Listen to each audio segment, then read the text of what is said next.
flip through of my primary sketchbook. I have 3 running because I'm insane. But yeah, these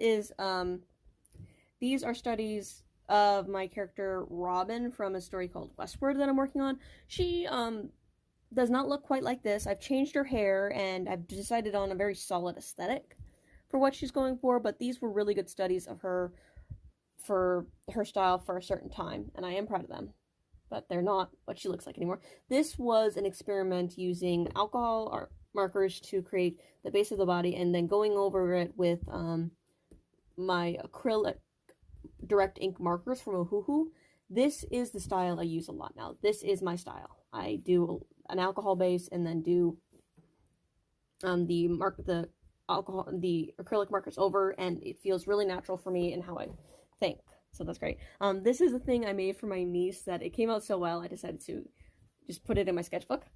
Another sketch of Robin with that hair, which was very interesting and a good expression study, but not something I'll be... This is the only time you'll ever see it.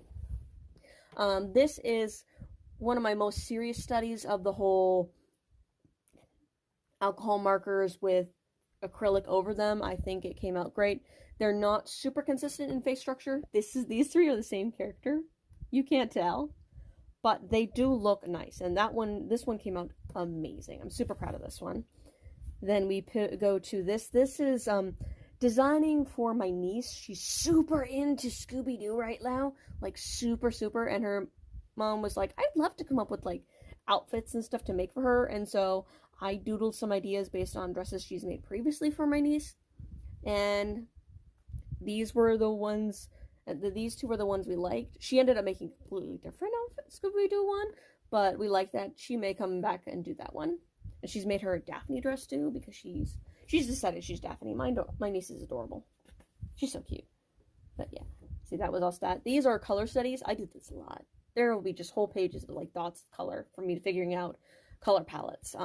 So these are final color palettes for 2 of my actually 4 of my characters technically, because Robin, Ren, and Corbin of my lead characters, they all use the exact same color scheme, and that's it. And then one of my other characters uses a variation on it.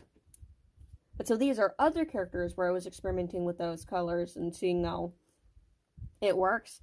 These don't. This is not what they end up looking like, but that, and then these are sketches for potential, like, pieces that I thought about doing that I'm not sure I'm going to do. We'll see, but they were fun to do. And yeah, stay tuned for the final part.